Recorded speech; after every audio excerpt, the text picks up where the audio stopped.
मेरी शादी हो चुकी थी। 18 प्लस में हुई थी मेरी शादी। अगर उनके मम्मी-पापा को बोलो, तो उनकी मम्मी यूँ बोलते हैं कि तू मेरे बेटे से अब काम करवाएगी। और मैं नहीं चाहती थी कि मैं एक बहू बनने के बाद एक स्टेज में परफ़ॉर्म करूँ, क्योंकि लोग इसको बुरा मानते हैं। तो अभी कुछ ज़्यादा ही टॉर्चर हो गई हूँ, क्योंकि वहाँ से मुझे उनकी वाइफ़ ने उसने मुझे बहुत कॉल्स में रात से लेके सुबह तक कंटिन्यूअसली कॉल करना, गाली बकना, बहुत सारे क्वेश्चंस। हाँ भाई, दिख रहा है कुछ? समझ जाओ, या तो इस पे किसी को बिठाऊंगा या तो किसी से क्वेश्चन लाऊंगा। तो तैयार रहना क्वेश्चनों की दुनिया में घूमने के लिए। चले भी स्टार्ट दिस माय पॉडकास्ट। सभी को राम राम। मेरा नाम है कृष्णा राठौर। आप सब मुझे जानते हो ज्यादातर टाइगर इंसान के नाम से। तो हम लेके आए हैं जिनने इंदौर में लगाई है बहुत से लोगों के घरों में चांद। हमारे साथ है एक बहुत बड़े क्लासिकल डांसर। हम इनवाइट करेंगे हमारे शो पे, हमारे पॉडकास्ट पे। तो तालियों से स्वागत करिए सोना इंदौरी। तो सोना इंदौरी जी, मैं आपसे सबसे पहले सवाल यही करना चाहूंगा कि आपको हमारे पॉडकास्ट में आके कैसा लगा?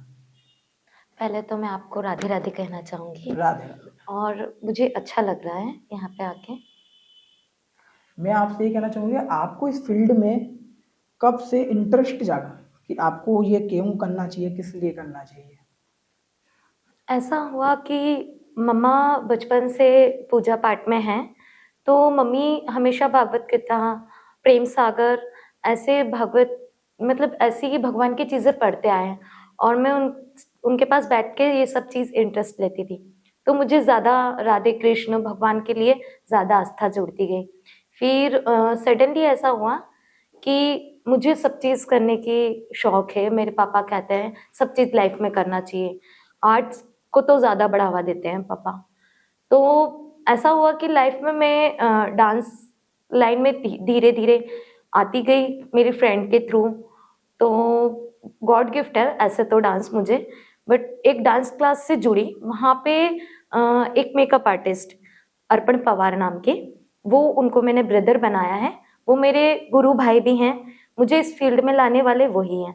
वो ये सब डेवलपमेंट प्रोग्राम करते थे, तो उन्होंने बोला था कि मेरे साथ शो करना। मैंने उनका एक शो जाके देखा, मुझे अच्छा लगा, तो मैं स्टार्ट कर दी उनके साथ करना। फिर करते करते मैंने आज ये है कि वो अपना मेकअप लाइन बहुत अच्छा कर लिया है।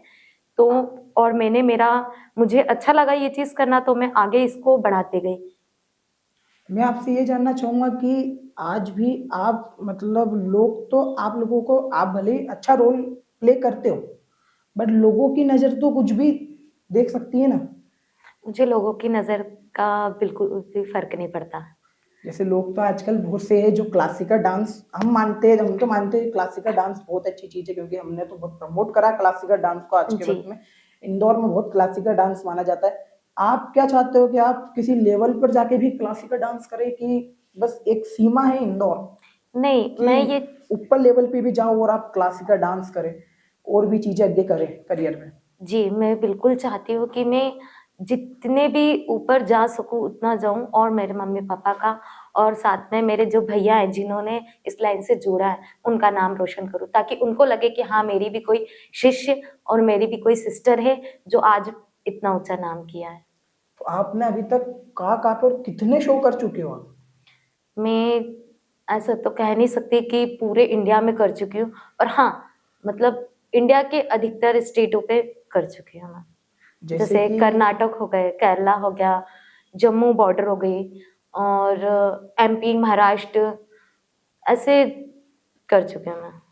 अच्छा, और तो भी मैं जगह ऐसा जानना छत्तीसगढ़, चाहूँगा, मैं XYZ। ऐसा जानना चाहूँगा आपसे कि आपने जैसे अलग-अलग जगहों पे जाकर जी। जो करा है क्लासिकल डांस, तो आपको सबसे ज़्यादा कहाँ पर लगा कि नहीं, इन लोगों ने मुझे क्लासिकल डांस का एक कहाँ से कोई चीज़ सीखी आपने? पहले तो आप ये बताओ आप कि आपने अपने कहाँ-कहाँ से कोई चीज़ सीखी? जैसे मैंने और किसी प्लेटफ़ॉर्म से कोई चीज़ सीखी और किसी प्लेटफ़ॉर्म से और कोई चीज़ सीखी। मैं तो खुद तब यूट्यूब में आया था, मेरे को ही नहीं पता था यूट्यूब होता क्या है। जी। तो आप भी जब डांस में आए होगे, तो आपने भी धीरे-धीरे, जैसा आपने बताया कि आपके गुरुजी ने आपको बताया, उस हिसाब से तो फिर आपने जैसे बाहर गए, मतलब आउट ऑफ कंट्री गए, जैसे हम जाते हैं आउट ऑफ कंट्री प्रमोट जी। करने की किसी चीज को, तो अब आप जैसे आउट ऑफ कंट्री गए तो वहाँ भी आपके गुरुजी आपके साथ जाते हैं कि वहाँ पर आपको भी तो कुछ करना पड़ता होगा ना, जैसे तो आपके हिसाब से आपने कहाँ पे क्या क्या चीज ऐसी है जहाँ से आपको सीख मिली है कि नहीं ये चीज भी करनी चाहिए? ऐसा कहते हैं ना, नकल में भी अकल की जरूरत है। गुरुजी हमेशा मेरे साथ नहीं रहे। वो ऐसा है कि उन्होंने जब स्टार्टिंग में उनको पार्टनर चाहिए था, तो उन्होंने मुझे सिखाया। शुरू में मेरे साथ रहे, फिर उसके बाद एक टाइम पे मैंने खुद का करा। तो ऐसा है कि जब भी कोई चीज देखती थी, मुझे उससे नई चीज क्रिएट करने की, मतलब मेरे माइंड में ये चीज चलता है। तो ऐसे धीरे धीरे मैं खुद को डेवलप करती गई। और बाकी राधा रानी का आशीर्वाद कि वो मुझ ऐसा बोलते हैं कि अगर आप जिस जिस नेचर में रहोगे, जिस जगह पे रहोगे, उसका इफेक्ट पड़ता है। ऐसे ही मैंने शायद राधा रानी का स्वरूप जब भी लिया है, तो मुझे हमेशा पॉजिटिव वाइब्स आई है, या उन्होंने कुछ नए रास्ते खोलते गए हैं और उन्होंने नई चीजें क्रिएटिव करने के लिए मुझे देते गए हैं। तो शायद इसलिए मैं जनता को पसंद भी हूँ। तो आपने पहली बार तब करा शो, तो आपको नर्वसनेस तो हुई होगी, जैसे हम तो तब मैं पहली बार कैमरे के सामने बैठा था, लाइफ में तो फर्स्ट टाइम बैठा था, तब मैं तो बहुत नर्वस था कि यार इतना बड़ा कैमरा कैसे फेस करूँगा। जी, मैं एक्चुअली मेरे पापा का बचपन से ऐसा कहना है कि सब चीज़ में पार्टिसिपेट लेना। तो मैं स्कूल से ही बचपन से पार्टिसिपेट सब चीज़ में लेते आई हूँ। तो एकदम परफॉर्म करने में मुझे इतना डर नहीं लगा। आपने एजुकेशन कब तक करी? मैंने 12th पास करने के बाद अपना क्लासिकल पूरा करते कंटिन्यू आज भी रखा है। मैंने सुना है आपके कुछ बुटीक्स वगैरह भी है, कुछ पार्लर्स वगैरह भी है। नहीं, मैंने मेरी फ्रेंड के साथ पार्टनरशिप में किया था मेकअप का, क्योंकि मैंने मेकअप कोर्स करा था। तो इसलिए उसके साथ साथ देने के लिए मैं शुरू में ज्वाइन हुई। फिर उसके बाद मेरा यही है, तो मैं कंटिन्यू इसको। आपने उनका साथ छोड़ दिया कि मैं नहीं आपका? नहीं, साथ में किसी का कभी नहीं छोड़ती हूँ। हमारे राधा रानी ने ऐसा सिखाया भी नहीं है। तो ऐसा था कि उनका साथ दिया है मैंने, उनने मदद मांगी तो मैंने मदद करी। अच्छा, मेरा तो मानना ऐसा भी है कि मैं दुश्मन भी आए मांगने तो मैं उसकी भी मदद कर दूं। मैं जो सुना है उस हिसाब से तो आपकी शादी भी हो चुकी थी। जी, मेरी शादी हो चुकी थी। 18+ में हुई थी मेरी शादी। तो आपने क्या उनसे फिर कोई रिश्ता रखा कि खत्म? जी, मैंने वो रिश्ता 5 साल चलाने की कोशिश करी।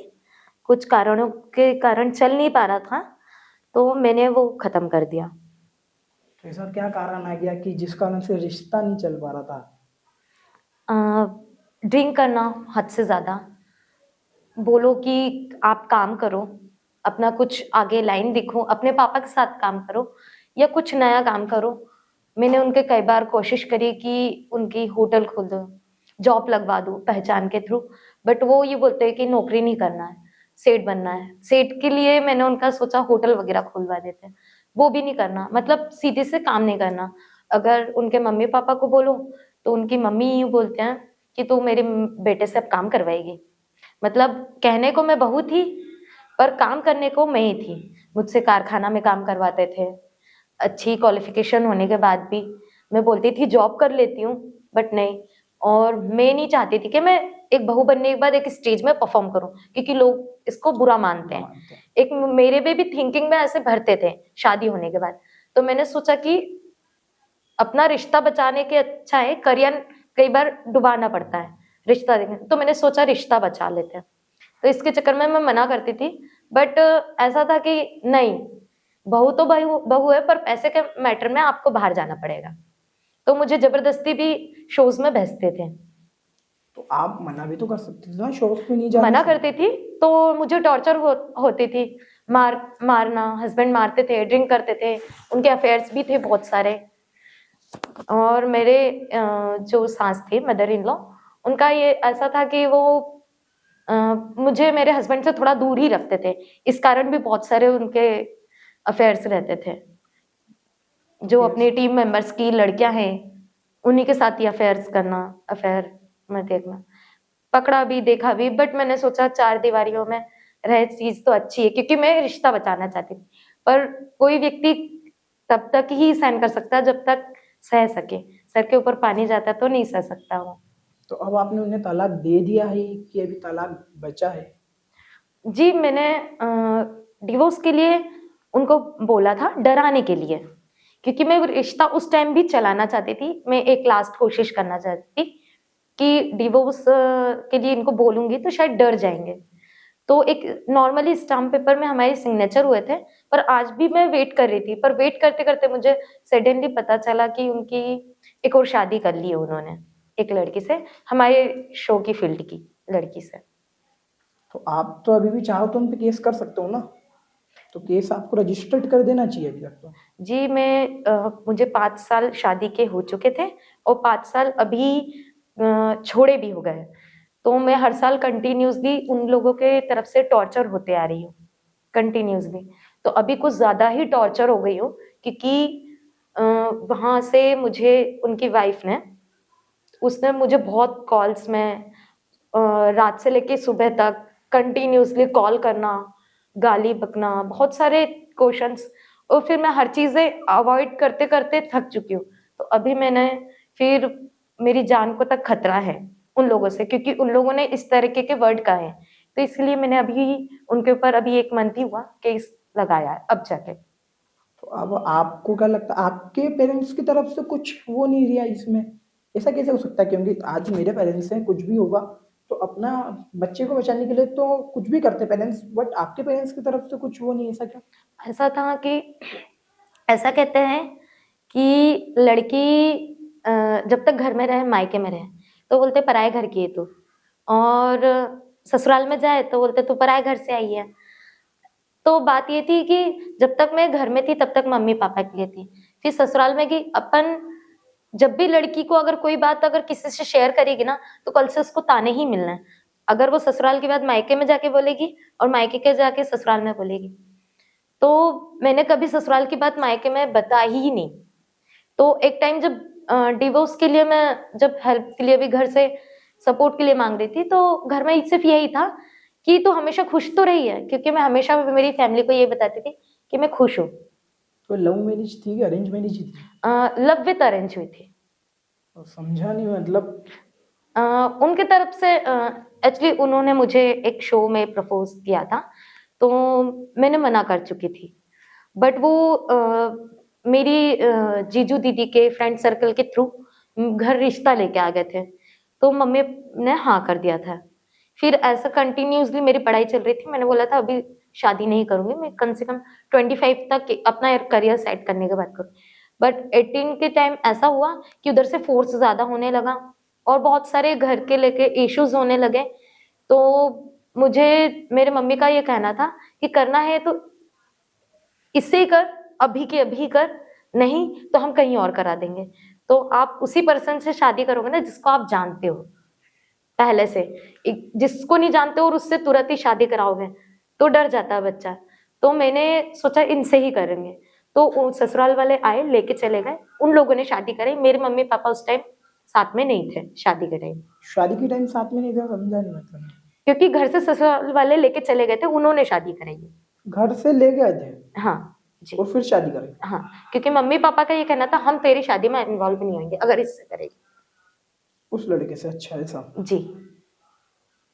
तो फिर अभी ठीक ही तो नहीं ना? कहीं मम्मी पापा की बात मान लेते तो टिक भी सकती हाँ, थी भैया। ये मैं तो मतलब जो भी ये सब चैनल देख रहे हैं उनसे यही रिक्वेस्ट करूंगी कि मेरे पूरे 28 एज होने आ गई है, तो सबसे यही बोलना चाहूंगी कि मेरा जितना एक्सपीरियंस रहा है सब अपने मम्मी पापा के बारे में सोचे और मम्मी पापा की सलाह ही ले।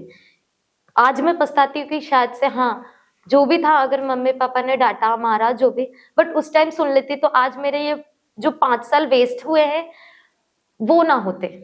जो मैं 5 साल बहुत डिप्रेशन पे रही, एक कोमा की लेवल तक जाने तक रहा है मेरा, तो वो ना होता मेरे साथ। अच्छा चलो अपन इसको तो खत्म ही करते क्योंकि ये चीज अब इस टाइम पे मतलब खत्म ही मानो आप लोग। जी। तो अपन तो सेगमेंट नेक्स्ट चालू करते हैं। कुछ 10 क्वेश्चन ऐसे पूछेंगे हम आपसे जिसके बारे में आपको सही आंसर देना है। आपके ही हाथ में नेचुरल आंसर है, आप आपके हिसाब से दे सकते हैं। जी। ठीक है, तो सबसे पहला डांस एक बहुत अच्छा प्लेटफॉर्म है कि नहीं? एक लड़की के लिए और एक लड़के के लिए क्या डिफरेंस है इनमें? क्लासिकल डांस मेरे हम्म। हिसाब से तो बहुत अच्छा प्लेटफॉर्म है, क्योंकि ये अपनी भारतीय संस्कृति को उजागर करता है। तो ये तो बहुत अच्छा प्लेटफॉर्म है। और लड़का लड़की तो आजकल सब समान है, कोई से भी फील्ड में देख लो, सब एक जैसे ही हैं। बट अभी भी कोई कोई जगहों पे ऐसा माना जाता है कि लड़कियां ये काम नहीं कर सकती, वो नहीं कर सकती, तो फिर वो को लेके क्या, मतलब कोई कोई गाँव में तो आज भी नहीं पढ़ाते लड़कियों को, वो बोलते हैं 10वीं तक पढ़ ली बहुत है।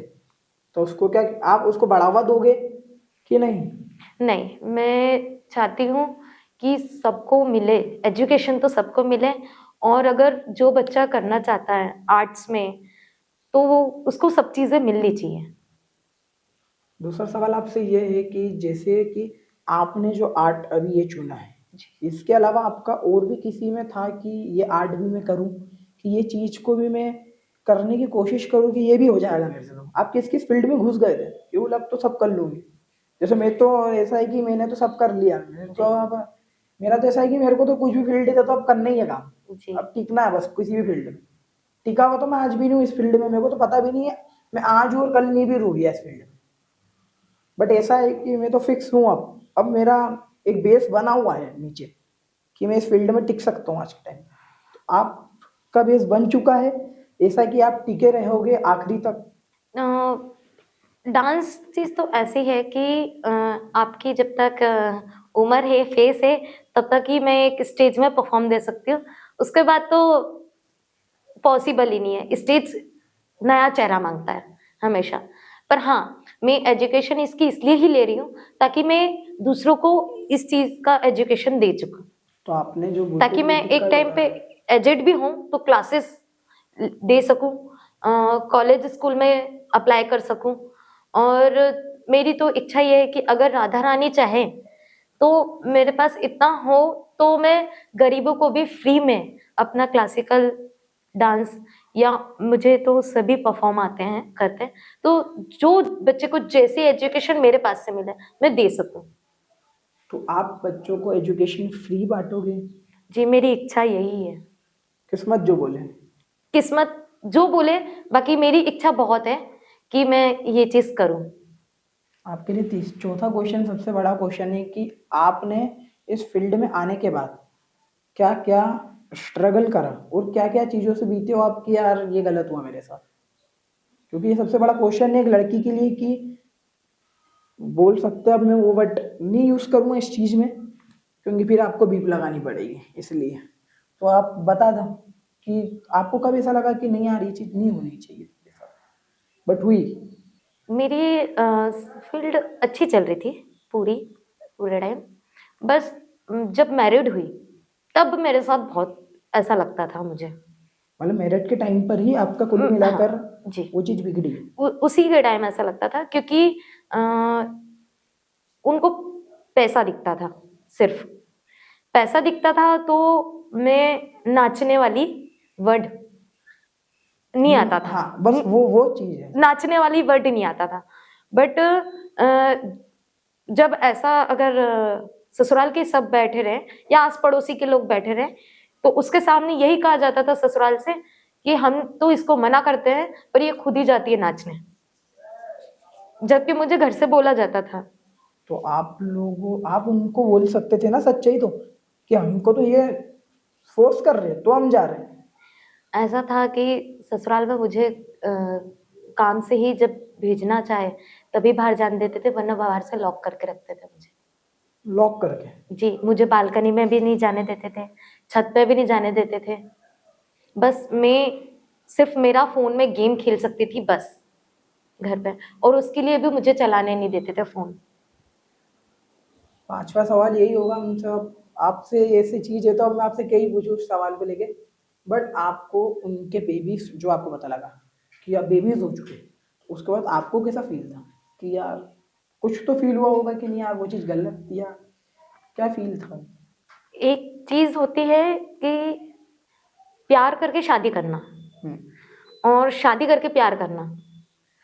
तो मेरा ऐसा था कि पहले इतना प्यार नहीं था, जैसे लव विद अरेंज मैंने बोला, तो मेरा लव इतना नहीं था, मेरे को करियर को लेके था। पर ऐसे लाइफ में ट्रेजेडी आई कि मुझे करनी पड़ी और मुझे पता भी, जब मेरी शादी भी हो गई ना, तो खुद को मैंने जब कांच में उसी दिन देखा था, तब होश उड़े कि सच में मेरी शादी हो गई है।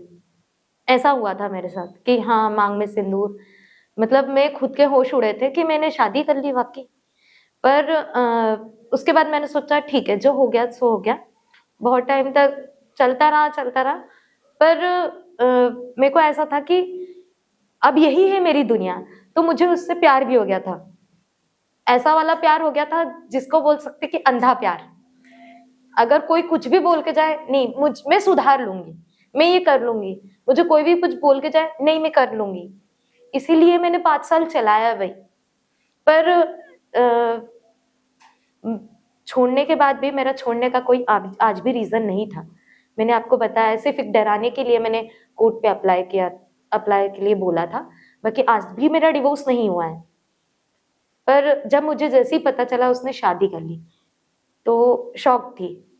फिर मुझे पता चला वो भी लव मैरिज है, तो और शॉक थी, क्योंकि मुझसे भी जब लव मैरिज करी है तो किसी और से दूसरा लव कैसे हो सकता है? क्योंकि मेरे से जो शादी हुई है वो आज भी मैं भुला नहीं पा रही हूँ। आज भी ऐसा है कि वाकई नहीं भुला पाती हूँ। कई चीजें याद आती है और आज भी मम्मी बोलती हैं कि ये फोटो फेंक दे, वो फोटो फेंक दे, मुझसे नहीं होता है। और जब फिर बेबी का जैसे ही पता चला, कि मैंने सोचा था इस चीज में कि एक्शन लूं, पर पता चला कि उसको बेबी है, पेट में एक लड़की हो गई है, पता चला, तो फिर मैंने सोचा इन दोनों की गलती में, उस आने वाली का क्या ही कसूर है, तो ठीक है जाने दो। पर बहुत ज्यादा उस टाइम हर्ट हुआ कि हाँ, मुझे एक टाइम ससुराल में ये भी बोला जाता था कि ऐसे कोई भी फैमिली के मेंबर्स बैठे रहे या अड़ोसी पड़ोसी के, तो सब ये बोलते थे ये अपना ना करियर चूज करना चाहती है, इसको सिर्फ नाचना है, इसलिए ये बेबी ही नहीं पैदा करना चाहती, यूँ बोलते हैं। और मेरे पास अकेले आके यूँ बोलते हैं कि देख, अभी तेरे छोटी सी उम्र है, बहुत लंबी है, तो तू अभी बेबी मत करना। और मैंने बताया आपको, मेरी सास थोड़ा मेरे हस्बैंड से अलग ही रखती थी। तो इस टाइप से, मतलब दोनों तरफ से खेल खेलते थे वो, कि इधर सबको, मार्केट में सबको बताना कि खुद बच्चा नहीं पैदा करना चाहती, खुद घर गृहस्थी में ध्यान नहीं देती है, और मुझे अलग से बोलते थे कि नहीं, अभी बहुत बड़ी दुनिया पड़ी है अपने पास, बच्चे तो आगे भी हो जाएंगे। ऐसा होता था। और इस चीज के लिए कि बेबी भी मुझे ठहर गया था, तो मुझे झूठ बोल के गोली भी खिलाई गई, तब भी मुझे बहुत हर्ट हुआ था कि नहीं, कि ऐसा कैसे हो गया। तो मुझे उस चीज का फील होता है कि उसकी बेबी हो गई और उस टाइम पे मेरे साथ ऐसा हुआ, समझ सकते हैं उस चीज का हर्ट होता है बस, और कुछ नहीं। दूसरा क्वेश्चन तो ये है कि आपके माँ बाप का क्या रिएक्शन था यार, क्या रिएक्शन निकाल सकते हैं इस चीज पे, मतलब उनका मम्मी क्या पापा का रिएक्शन ऐसा था, जैसे मैंने उस टाइम उनका हाथ पकड़ के निकल गई थी, तो वो उनका ये था, सीधी सी बात है, तुमने करा तुम देखो ये। फिर एक टाइम पे जब हाँ सब चीज छोड़ के गई, तब साथ दिया मम्मी ने कि हाँ, तो फिर उन्होंने रखा मुझे। आज भी करियर के लिए कभी मम्मी ने पापा ने मना नहीं करा, बच्चा जो करना चाहता है करे। आज भी वो बोलते हैं कि तुमको जो करना है वो करो, लाइफ में पढ़ रही हो तो हम लोग सपोर्ट करेंगे, आपसे नहीं होता तो हम सपोर्ट करेंगे। अब मेरा साथ देते हैं, पर वहां को लेके कभी साथ नहीं दिया, क्योंकि उनका यही मानना था कि वो लड़का अच्छा नहीं है। अब आखिरी सवाल तो मेरा आपसे यही है कि जो आपने अभी बोला है एजुकेशन को लेकर, जी, मैं आपको वादा करता हूँ कि आप जब भी ये चीज करें, मेरा खुद का एक जीपीओ है, द कृष्णा जीपीओ, आप वहाँ एक बार जरूर आना। मैं आपको फुल सपोर्ट करूँगा अपनी तरफ से, मेरे से जो होगा मैं वो करूँगा, और जितना होगा जितना करूँगा।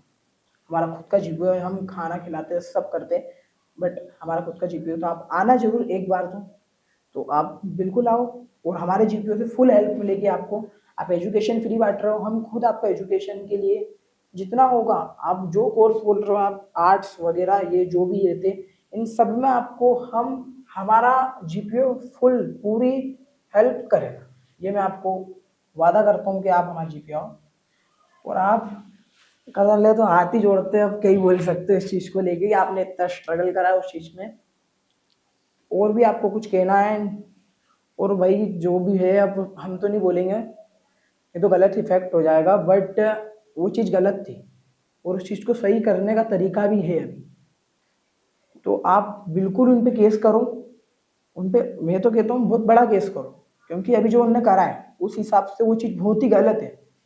आप आपके करियर में आज बहुत आगे बढ़ गए हो ना, आपने आपका बेस मजबूत है ना, तो आप तो केस करो, बेझिझक आप केस करो उन पे। और आपको लॉयर चाहिए तो वो भी हम दे देंगे, क्योंकि हम पे भी केस लगते रहते हैं आए दिन उस फील्ड में। तो इसलिए बता रहा हूँ आप करिए। और आपको हमारे पॉडकास्ट में आके अच्छा लगा या नहीं लगा वो भी आप बताइए हमको। सबसे पहले तो ये हमारे लिए तो हम इतना बड़ा शो कर रहे हैं, तो गेस्ट को अच्छा लगना चाहिए, हमारा सेटअप कैसा है, हमारे बारे में भी कुछ आप आपका सजेशन दीजिए कि मुझे अब क्या बदलना चाहिए हमारे सेटअप में, क्योंकि आपने इतना स्ट्रगल करा है, इतना तो हमने भी स्ट्रगल नहीं करा है अभी। तो वो आप हमें बता दीजिए तो हम वो बदल लेंगे अब। अ, आपसे बात करके तो मुझे बहुत अच्छा लगा, आपका नेचर भी मुझे बहुत अच्छा लगा। बदलाव तो धीरे धीरे सब में होते हैं, मुझे ऐसा नहीं लगा कि कुछ बदलने की जरूरत है, मुझे बस अच्छा लगा, यहाँ सभी का नेचर अच्छा लगा। आप हमारे लोगों को जो भी देना चाहे मैसेज वो दे सकते हो, कि जिस भी फील्ड में हो आप बेझिझक बोलिए, कोई इशू नहीं, हमारे को इतना डर वर का इतना कोई इशू नहीं। आप जो है वो आप बोल दीजिए, जो आप मैसेज देना चाहते हो आप दीजिए, उस व्यक्ति को भी मैसेज दीजिए, उसकी फैमिली को भी मैसेज दे दीजिए। आप तो जो आप बोलना चाहते हो हमारे कैमरे के सामने बोल दीजिए। और ये मैसेज मैं तो चाहूँगा कि आप, मैं कहता हूँ कि आप आपके आईडी पे डालना, हो सकता है वो आपको फॉलो करते हो जी। तो उस चीज़ पे आप डालना। और कभी आपके पास आता है तो आप हमसे मिलना चाहते हो तो मिल सकते हो, कोई इशू नहीं है। बट आप जो मैसेज देना चाहते हो आपकी जनता को और हमारी जनता को दीजिए, और आप हमारे कैमरे के सामने बोल सकते हो। पहले तो सभी को राधे राधे। और मैं सभी को, लड़कियों को खासकर यही कहना चाहूंगी कि कभी भी अभी तो बहुत ज्यादा लव वगैरह को लेके बहुत चल रहा है, पर प्लीज सबसे पहले अपनी एजुकेशन देखिए, अपना करियर सेट करिए, क्योंकि उसके बिना कुछ नहीं है। और मम्मी पापा की हमेशा बात सुनना, क्योंकि आगे जाके बिल्कुल फील ऐसा होता ही है कि आज हम सुन लेते तो आज ये नहीं होता हमारे साथ, तो बिल्कुल मम्मी पापा की सुनिए। अगर कभी कभी बोलते हैं ऐसा कि मम्मी पापा मना करते हैं ये सब चीज करने के लिए, तो बिल्कुल आप, इतनी सारी संस्था खुल गई है, इतनी सारी चीजें लड़कियों के लिए डेवलप हो चुकी है, तो उनसे मिलिए, वो आपका साथ देंगे आगे एजुकेशन के लिए। तो मैं तो यही चाहती हूँ कि सबसे पहले ये है कि एजुकेशन है तो सब कुछ है, मैं तो ये मानती हूँ। एजुकेशन तो रियली बहुत जरूरी है, बहुत हम भी जरूरी है। एजुकेशन ले रहे हैं और आप भी एजुकेशन लीजिए। और जिन्हें एजुकेशन लेने में कुछ इश्यूज है, जिनके पास पैसे की प्रॉब्लम या अदर प्रॉब्लम है, तो आप हमसे कांटेक्ट कर सकते हो। हमारी आईडी पर हमारे डीएम्स में मैसेज करिए, हम आपकी जितना हो सकेगा इतनी हेल्प जरूर करेंगे। और हमारे साथ बने रहे हमारे पॉडकास्ट। राधे राधे।